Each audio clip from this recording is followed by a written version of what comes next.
আমার মা কাকলি সেন। আজ থেকে 10 বছর আগেকার ঘটনা। আমার বয়স তখন 9 বছর। আমার বাবা ট্রান্সফার হয়ে আসে একটি গ্রামে। আমার বাবা জয়ন্ত সেন একজন ডাক্তার, এই গ্রামের একটি হাসপাতালে আসে। আমরাও কিছুদিন পরে সেই গ্রামে আসি। আমরা বলতে আমি আর মা। গ্রামটি খুব সুন্দর ছিল। চারিদিক ধুধু করছে মাঠ, কিন্তু একটাই জিনিস খুব বিরক্তিকর ছিল। জায়গাটির আবহাওয়া প্রচণ্ড গরম ছিল। প্রথম দিন আসার পরেই আমার শরীর খারাপ হয়ে যায় গরমে। আমরা যে বাংলোতে থাকতাম সেখান থেকে গ্রামটি অনেক দূর ছিল। বাবাকে রোজ গাড়ি করে নিয়ে যেত হাসপাতালে রঘু নামে একটি লোক। আমাদের বাড়িতে ঘরধর পরিষ্কার করার জন্য একটি মহিলা থাকত, মহিলাটির নাম কমলা ছিল। সেই মহিলাটি মায়ের সাথে খুব গল্প করত। মা আশেপাশে কেউকে চিনত না বলতে কমলার সাথে সব রকম গল্প করত। একদিন আমি তাদের কথা আড়ি পেতে শুনেছিলাম। কমলা মাকে বলছে, বৌদি একটা কথা বলবো, কিছু মনে করবে না তো? মা বলল, কি বলবি বল।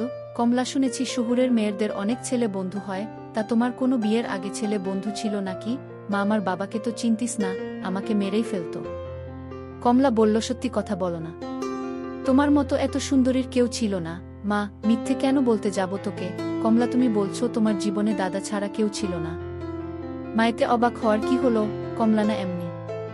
আচ্ছা, তুমি দাদাকে খুব ভালোবাসো না? মা, বিয়ের 10 বছর হয়ে গেল আর ভালোবাসব না, কি বলিস? কমলা, জানো বৌদি, এই গ্রামটায় বেশি দিন কোনো ডাক্তার থাকে না।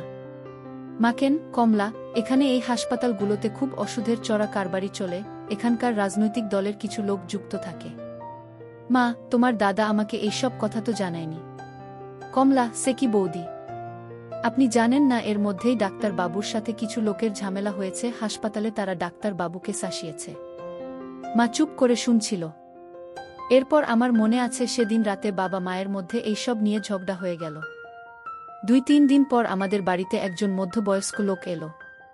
লোকটি নাকি গ্রামের খুব প্রভাবশালী লোক। আমার এখনো মনে আছে সেই দিনটার কথা, যখন লোকটি প্রথম আমাদের বাড়িতে আসে। আমি বারান্দায় খেলছিলাম বিকাল বেলা, যখন একটা কালো গাড়ি এসে আমাদের বাড়ির সামনে দাঁড়ায়। গাড়ি থেকে কিছু লোককে নামতে দেখে আমি ভয়ে আমাদের ঘরে ঢুকে যাই। মা আমাকে জিজ্ঞেস করল, কি হলো, তুই বাইরে থেকে ছুটে এলি কেন? আমি বললাম, বাইরে করা সব এসেছে। কিরকম যেন গুন্ডাদের মতো দেখতে। আমি ঠিক বলেছিলাম, লোকগুলো সত্যি গুন্ডাদের মতো দেখতে ছিল। মা আমার সাথে বাইরে আসতেই একটু থমকে গেল।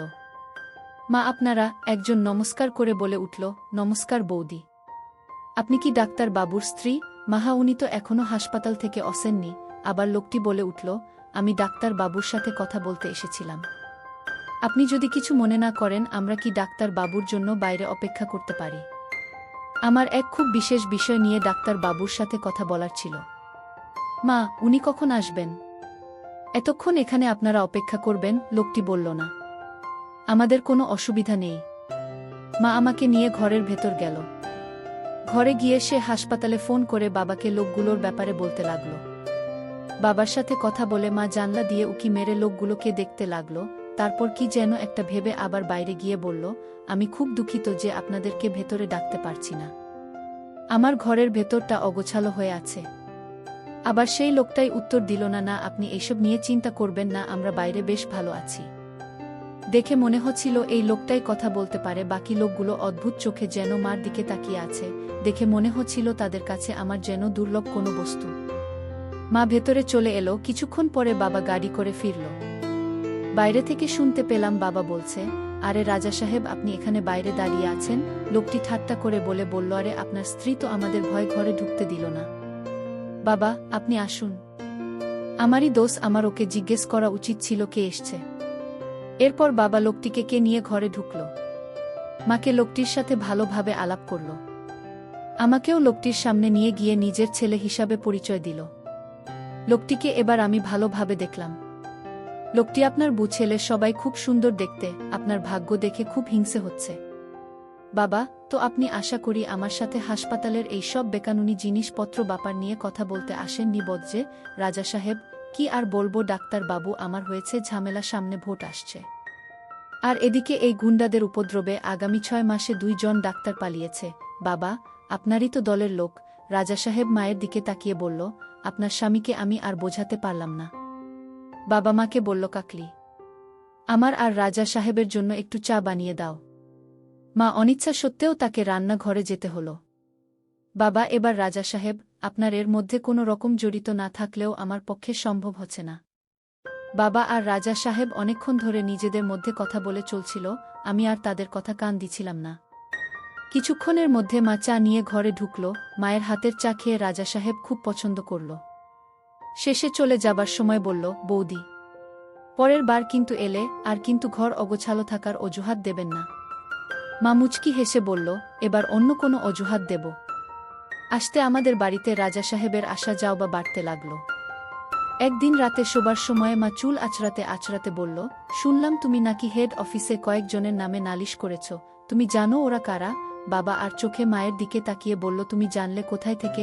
মাসকালে রাজা সাহেব বাড়িতে এসেছিল ওনার কাছ থেকে। বাবা, লোকটা যখন দেখছে আমি ওর কোনো কথা শুনছি না, এখন তোমার কান ভাঙছে। মা এবার একটু রেগে গিয়ে বাবার কথার উত্তর দিল, অদ্ভুত লোকটার কি আসা যায়, আমাকে জানিয়ে যা করছে আমাদের পরিবারের ভালোর জন্য করছে। বাবা, আমার পরিবারের ভালো ব্যাপারটা নিয়ে বাইরে কোনো লোক মাথা না ঘামালে ভালো। সেদিন রাতে মা কিছু বলল না, কিন্তু পরের দিন মা বাবার মধ্যে খুব ঝগড়া হলো এই সব নিয়ে। মা শেষ পর্যন্ত কাঁদতে শুরু করে দিল। বাবা মাকে বোঝালো, দেখো কাকলি, তুমি ভয় পেয়ে না, আমার কোনো ক্ষতি হবে না। রাজা সাহেব ভয় পেয়েছে, ও তোমাকে ব্যবহার করছে যাতে আমি ওদের উপর থেকে অভিযোগটা তুলে নিই।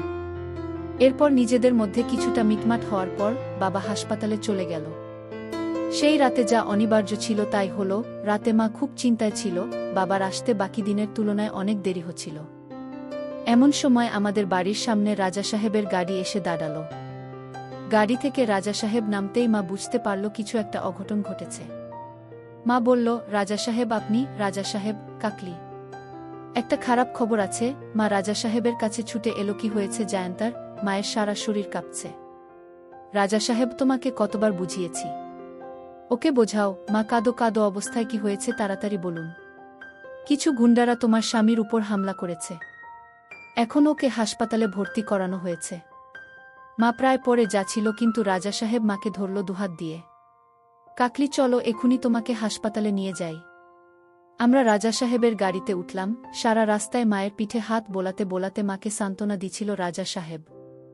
হাসপাতালে পৌঁছে আমাকে নিচে রেখে মা আর রাজা সাহেব বাবাকে দেখতে গেল উপরের রুমে। আমি চুপচাপ বসেছিলাম। হঠাৎ দেখলাম সিঁড়ি দিয়ে রাজা সাহেবকে নামতে। আমাকে আর চোখে দেখে পাশ কাটিয়ে সে বাইরে বেরিয়ে যায়। আমিও কি ভেবে লোকটার পিছন পিছন যাই। রাজা সাহেবকে দেখলাম একটা বাইরে লোকের সামনে দাঁড়িয়ে কথা বলছে। দ্বিতীয় লোকটি, আজ তো আপনি মনে হচ্ছে ফাটিয়ে দিবেন। রাজা সাহেব, আগে তুই বল, ওষুধটা ঠিকঠাক কাজ করবে কিনা? দ্বিতীয় লোকটি, আলবাত কাজ করবে, একটু জলে মেশালে দেখবেন কেমন করে আপনার বাঁশুরির সুরেতাল মিলিয়ে মিলিয়ে নাচবে।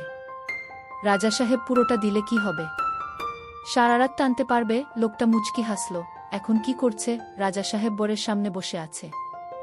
এবার আমি সেই জায়গা থেকে সরে গিয়ে যেখানে আগে বসেছিলাম সেখানে চলে এলাম। আমি বুঝতে পারছিলাম না আমার আশেপাশে কি ঘটছে। তখন আমার বোঝার ক্ষমতা ছিল না রাজা সাহেবের এই উদ্দেশ্যের ব্যাপারে। এরপর সেদিনের রাত থেকে যা যা ঘটেছিল তা ভাবলে এখনো আমার গায়ে কাটা দেয়া। সেদিন হাসপাতাল থেকে বেরানোর সময় মাকে রাজা সাহেব তার বাড়িতে উঠতে বলল। রাজা সাহেবের ধারণা যেই সব গুন্ডারা বাবাকে হামলা করেছে তারা রাতে মায়ের উপর আর আমার উপর হামলা করতে পারে। রাজা সাহেব উপরে হয়তো মায়ের বিশ্বাস তা অনেকটা বেশি ছিল, তাই সে তার কথায় রাজি হয়ে গেল। সেদিন রাতে আমরা রাজা সাহেবের বাড়িতে চলে গেলাম। হাসপাতাল থেকে বেরিয়ে যখন গাড়ি এসে রাজা সাহেবের বাড়ির সামনে দাঁড়ালো তখন আমার চোখ স্থির হয়ে গেল। মনে হলো রাজপ্রাসাদের সামনে দাঁড়িয়ে আছি। আমাদের জন্য ভালো খাবার বানানো হয়েছিল, আমি খেয়ে নিলাম, কিন্তু মা কিছু খেতে চাইছিল না। রাজা সাহেব অনেক অনুরোধ করাতে মা শুধু শরবত খেল। মায়ের জন্য একটা ভারী সোনা রং করা পেতলের গ্লাস এ শরবত নিয়ে এলো। মা বলল, এবার বুঝতে পারছি আপনার নাম এখানে রাজা সাহেব কেন। রাজা সাহেব, আমি হচ্ছি এই গ্রামের সবচেয়ে বড় ভিখারি। মাকেন এই কথা বলছেন? রাজা সাহেব, আমার সব আছে, কিন্তু নিজের আপন বলে কেউ নেই। মা, আমি জয়ন্তর কাছে আপনার স্ত্রীর মৃত্যুর ব্যাপারে শুনেছি। আমি খুব দুঃখিত। আপনার এই বিষয়ে নিয়ে আমি আপনার কাছে আগে আমার দুঃখ প্রকাশ করতে পারিনি। ভেবেছিলাম বিশ্বস্টার ব্যাপারে কিছু বললে আপনি আরও দুঃখ পেতে পারেন। রাজা সাহেব, আমি তো আর ডাক্তার বাবুর মতো ভাগ্যবান নই যে আপনার মতো সুন্দর বউ আরেকটা পাব। মা কথাটা এড়িয়ে গিয়ে বলল, আমি আপনার আছে চিরকাল ঋণী থাকব। আপনি এই সময় আমাদের আশ্রয় দিয়েছেন। কিন্তু রাজা সাহেব, এরকম ভাবে তো আপনার এখানে থাকা যাবে না। জায়ান্তাকে কি সত্যি এই হাসপাতালে রাখতে হবে? আমি ওকে এই গ্রামের বাইরে নিয়ে যেতে পারি না। রাজা সাহেব, আপনি তো শুনলেন হাসপাতালের সমল কি বলল। উনিও তো ডাক্তার, হয়তো আপনার স্বামীর জুনিয়র। মা, এখানে 4-5 দিন থাকতে বলছে। আমার তো খুব ভয় হচ্ছে ওরা যদি আবার হাসপাতালে। রাজা সাহেব কাকলি, তুমি তো দেখলে তোমার পাতির সংরক্ষণের জন্য আমার লোকেরা হাসপাতালে সারাক্ষণ ঘুরে বেড়াচ্ছে। তারপর কনস্টেবল যাদব তো খুঁজছে ওই শয়তানগুলোকে। সেদিন রাতে আমাদের উপরের একটা ঘরে শোবার ব্যবস্থা করা হলো। আমি শুয়ে পড়লাম। মা আমার পাশে এসে শুলো। মাকে দেখে মনে হচ্ছিল মায়ের শরীরটা যেন খারাপ। নিজের কপালের উপর হাত চেপে রেখেছে। আমি জিজ্ঞেস করলাম, মা তোমার কি হয়েছে? মা কিছু হয়নি, মাথাটা একটু ধরেছে, সারাদিন যা গেল তুই ঘুমা। কিছুক্ষণের জন্য হয়তো আমি চোখটা বুঝেছিলাম। হঠাৎ মনে হলো মা বিছানা ছটফট করছে আর বিড়বিড় করে কি যেন বলছে। মায়ের কাছে আসতেই দেখতে পেলাম মা চোখ বন্ধ করে মুখ দিয়ে আওয়াজ করছে আর ক্রমাগত বাবার নাম নিচ্ছে এবং নিজের ডান হাতখানা পায়ের মাঝে ক্রমাগত ঘষে চলছে। সারা শরীরে ঘাম জমে রয়েছে। আমি মাকে জিজ্ঞেস করি, মা তোমার কি হয়েছে? মা সঙ্গে সঙ্গে নিজের ঘর কাটিয়ে আমার দিকে তাকালো। সে এক অদ্ভুত তাকানোর দৃষ্টি, মনে হচ্ছে তার শরীরের ভেতর তা জ্বলছে। মায়ের ঠোঁটখানা কাঁপছিল। মা কি হয়েছে? আমি, মা তোমার কি শরীর খারাপ লাগছে? মা আমার থেকে চোখটা সরিয়ে বলল, তুই ঘুমা, আমাকে একটু বাচ্চাঘরে যেতে হবে। মা বিছানা থেকে উঠে পড়ল। আস্তে আস্তে বারান্দা দিয়ে বাচ্চাঘরের দিকে গেল। আমিও দরজার সামনে দাঁড়িয়ে রইলাম। দেখলাম মা বাচ্চাঘরের সামনে গিয়ে থমকে গেল। দেখলাম বাচ্চাঘর তালা লাগানো। মায়ের মুখে বিরক্তি দেখা গেল। অনেকক্ষণ ধরে কি যেন ভাবল এবং তারপর রাজা সাহেবের ঘরের সামনে গেল। ঘরে টোকা মারতেই রাজা সাহেব সঙ্গে সঙ্গে দরজা খুলে দিল। মনে হলো রাজা সাহেব অপেক্ষা করছিল। রাজা সাহেব পুরো একসেট মায়ের সামনে দাঁড়িয়েছিল। কি হয়েছে কাকলি? রাজা সাহেবের বলল, কি হয়েছে তোমার? তোমার স্বামীর কথা চিন্তা করে ঘুম আসছে না? মা তৎক্ষণাৎ নিজের ঘরটা কাটিয়ে, না রাজা সাহেব, আমার একটু বাচ্চাঘরে যেতে হবে। রাজা সাহেব বলল, ও তোমার বাচ্চাঘর যাবা প্রয়োজন? ঘরে এসো, ঘরে এসো। চাবিটা কোথায় রেখেছি খুঁজতে হবে। মায়ের হাত ধরে নিজের ঘরে নিয়ে গেল রাজা সাহেব। আমি আস্তে আস্তে দরজা থেকে উকি মারা বন্ধ করে ঘর থেকে বেরিয়ে এলাম। আস্তে আস্তে রাজা সাহেবের ঘরের দিকে গেলাম। আলতো খোলা জানলার মুখ দিয়ে উকি মারলাম। রাজা সাহেব আলমারি খুলে কি যেন একটা খুঁজছে। মা জিজ্ঞেস করল, আপনি বাচ্চাঘর চাবি দিয়ে রেখেছেন কেন? রাজা সাহেব মায়ের দিকে তাকিয়ে বলল, মাঝে মধ্যে বাচ্চাঘর বন্য বিড়াল ঢুকে পড়ে, সাপ ঢুকে পড়ে, তাই জানলাটা আর দরজাটা আটকানো থাকে। এরপর মায়ের কাঁধে হাত রেখে বলল, তোমার শরীর ঠিক আছে? তুমি এত ঘামছ কেন? মা এবার রাজা সাহেবের হাতখানা সরিয়ে বলল, আমাকে আমার ঘরে যেতে হবে রাজা সাহেব, আমার ছেলে ঘরে একা শুয়ে আছে, আমাকে না দেখতে পেলে ভয় পাবে। মা কেমন যেন একটা অস্বস্তি বোধ করছে রাজা সাহেবের সামনে। ভালোভাবে জানলার কাছে মুখ বাড়াতেই বুঝতে পারলাম কারণটা, রাজা সাহেবের তাঁবু হয়ে আছে। রাজা সাহেব মায়ের কাছে এগিয়ে এসে বলল, কি হলো? আমাকে ভয় করছে কাকলি, আমার শরীরটা ভালো নেই। রাজা সাহেব মা মুখ ফিরিয়ে দরজার দিকে ঘুরতে যাচ্ছিল, এমন সময় রাজা সাহেব পিছন থেকে ধরল দেওয়ালের সাথে। মা কিছুক্ষণ রাজা সাহেবের বাহুবন্ধনে ছটফট করল কিছুক্ষণের জন্য, তারপর কাঁদতে লাগল। রাজা সাহেব মাকে বলল, আমি জানি তোর কি হয়েছে। তোর আজ রাতে তোর স্বামীর প্রয়োজন ছিল, কিন্তু আজ তোকে কে সেবা দিবে সেটাই তুই বুঝতে পারছি না। তোর চোখে ভেসে আছে নিঃসঙ্গতার ছাপ। মা ফুপিয়ে ফুপিয়ে কাঁদছিল, কিছু বলছিল না। নিজেকে এরকম ভাবে আটকে রেখে কি লাভ? শুধু ভাব যে একটি রাত তোমার পা ফসকে গেছে, কাল কেউ জানতে পারবে না আমাদের সম্পর্কর ব্যাপারে। রাজা সাহেব বলল। মাকে এবার নিজের দিকে ঘোরালো রাজা সাহেব। মা মাথা নিচু করে ফুপিয়ে ফুপিয়ে তখনও কাঁদছিল। মায়ের চোয়ালখানা 2 হাত দিয়ে চেপে ধরল। তো লজ্জা কিসের? এক মুহূর্তের জন্য সমাজের কথা ভুলে যাও, ভুলে যাও তোমার স্বামীর কথা। দেখবে আজ রাত তোমার জীবনের সবচেয়ে বড় স্মরণীয় রাত হবে। মা মুখটা ঘোরানোর চেষ্টা করল, কিন্তু রাজা সাহেব মায়ের মুখখানা সরাতে দিল না। রাজা সাহেব মায়ের মুখের কাছে নিজের মুখখানা এনে বলল, তুমি আজ রাজি হও বা না হও, আমাকে তুমি আটকাতে পারবে না। তাদের কার্যকলাপ দেখে আমি আর থাকতে পারলাম না। মুহূর্তের মধ্যে মায়ের সারা শরীর কেঁপে উঠল। মা হাউ হাউ করে কেঁদে উঠল। আমি আর দেখতে পারলাম না, সরে গেলাম জানলা থেকে। আমার মাথা কাজ করছিল না, খুব ভয় পেয়েছিলাম, একটু কেঁদে ফেললাম, নিজের মাকে একজন ব্যথা দিচ্ছে আর কিছু করতে পারছিলাম না ভেবে আগেই কান্নাটা এসেছিল। আমি সেখানে থাকতে পারলাম না, নিজের ঘরে চলে গেল। ঘরে দরজা বন্ধ করতেই মায়ের গলার আওয়াজ কানে আসছিল না। কিন্তু বিছানায় শুতে পারলাম না। বিভিন্ন প্রশ্ন আমার মাথায় ঘুরতে লাগল। আমি আর ঘরে বসে থাকতে পারলাম না, প্রশ্নের উত্তর খুঁজতে আবার সেই ঘরের দিকে গেলাম। আমি আস্তে আস্তে সেই ঘরের কাছে গেলাম। এবার মায়ের কান্নার আওয়াজ আর শুনতে পারছিলাম না। জানলা দিয়ে উকি মারতেই দেখতে পেলাম মা একইরকম ভাবে আছে। রাজা সাহেব বলল, কাকলি, আমি তোমার মাথায় সিঁদুর পরাতে চাই। মা, সিঁদুর সেটা কোথায় পাবো রাজা সাহেব? রাজা সাহেব বলল, আমার কাছে আসে। রাজা সাহেব খাট থেকে উঠে আলমারির কাছে গেল। রাজা সাহেব আর চোখে মাকে নজর রাখছিল যাতে মা এই সুযোগে পালানোর চেষ্টা না করে, কিন্তু মা উঠল, বরং সে উঠে বসল এবং রাজা সাহেবের দিকে তাকিয়ে রইল। রাজা সাহেব আলমারির উপর থেকে একটা কৌটো বার করল আর মায়ের কাছে এগিয়ে গেল। রাজা সাহেব কাছে আসতেই মা নিজের মুখখানা তুলল। রাজা সাহেব মায়ের সিথিতে সিঁদুর পরিয়ে দিল। কাকলি, তোকে একটা কথা বলতে চাই। তোর স্বামীকে মারার পিছনে আমার হাত ছিল। রাজা সাহেব কথাটা বলে হাসতে বলল। মা হা হয়ে গেল, কি বলছেন? বলুন এটা মিথ্যে। রাজা সাহেব বলল, তোকে বিছানায় নেওয়ার জন্য আমি এত কিছু করেছি। মা ভয় ভয় রাজা সাহেবের দিকে তাকিয়েছিল, তার চোখে একটি প্রশ্ন, রাজা সাহেব কি চায়? রাজা সাহেব মায়ের চুলের মুঠি চেপে ধরল। মা চেঁচিয়ে উঠল, লাগছে রাজা সাহেব। রাজা সাহেব আমার কথা না শুনলে কাল সকালে তোকে বিধবা করে। তোকে আমার জিনিস বানিয়ে রাখবা, আমাকে তুই চিনিস না। মা বলল, আমার ঘরে যেতে দিন। রাজা সাহেব ঘরে? আমার তো এখনো শেষ হয়নি। মার চক্ষু বড় হয়ে গেল। আমার ছেলে ঘরে একলা আছে। রাজা সাহেব মায়ের কাপড়গুলো হাতে নিয়ে বলল, আমি দেখে আসছি। মা বলল, ওগুলো নিয়ে যাচ্ছেন কেন? রাজা সাহেব বলল, তুই তো অ্যাক্সেট অবস্থায় ঘর থেকে বেরাতে পারবি না।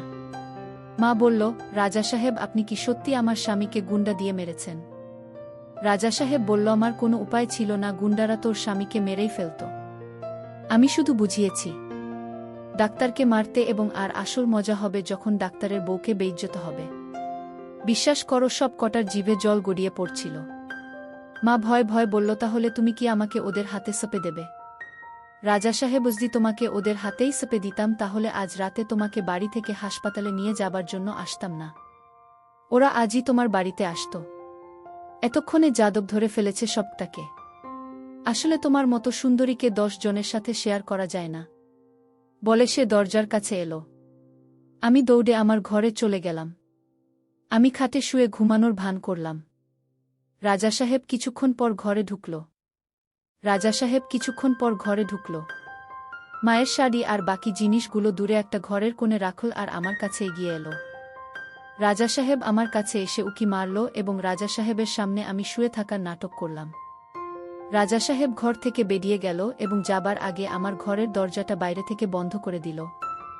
আমি বুঝতে পারলাম সারা রাত আমাকে এই ঘরে কাটাতে হবে। চোখে ঘুমও আসছিল না। বারবার দৃশ্যগুলো চোখে ভাসছিল। অনেকক্ষণ ধরে খাটে দাপাদাপি করার পরে কখন ঘুমিয়ে পড়লাম খেয়াল নেই। যখন চোখ খুললাম দেখলাম এক বুড়ো মাসি আমায় জিজ্ঞেস করছে, খোকা ওঠ। আমি জিজ্ঞেস করলাম, আমার মা কোথায়? বুড়ো মাসি বলল, তোমার মা খুব ক্লান্ত, শুয়ে আছে। আমার প্রচণ্ড খিদে পাচ্ছিল, তাই আমি কথা না বাড়িয়ে বলে বসলাম, আমার খুব খিদে পেয়েছে। মুসি বলল, হ্যাঁ, তোমাকে আমি খেতে ডাকতে এসেছিলাম। তোমার খাবার বানানো হয়ে গেছে। আমি নিচে গিয়ে মুখ ধুয়ে খেয়ে নিলাম। পুরো বাড়িতে আমার একা একা লাগছিল, ঘরের কেউকে আমি চিনতাম না। হঠাৎ শুনতে রাজা সাহেবের 2 পরিচারিকার গলার আওয়াজ পেলাম, বাগানে ফিস ফিস করে কি যেন বলছে, ভালোভাবে তাদের কথাগুলো আড়ি পেতে শুনলাম। ঘরে কি দেখলি? একজন পরিচারিকা আরেকজনকে জিজ্ঞেস করল। একসেট হয়ে শুয়ে আছে রাজা সাহেব আর ডাক্তারের বউ। আমাদের দেখে বুতা ভয় চেঁচিয়ে ওঠে এবং রাজা সাহেবের কাপড় দিয়ে ঢাকার চেষ্টা করে। তারপরেই তো রাজা সাহেব বুড়ি মাসিকে ডেকে পাঠালো আর তারপর আমাদেরকে সরিয়ে দিল। দুজনেই ফিস ফিস করে হাসছিল। এমন সময় পিছন থেকে কে যেন বলে উঠল, এই খোকা, তুমি ওখানে কি করছো? পিছনে ফিরে দেখি বুড়ি মাসি। আমি বোকার মতো মাসির দিকে তাকিয়ে রইলাম।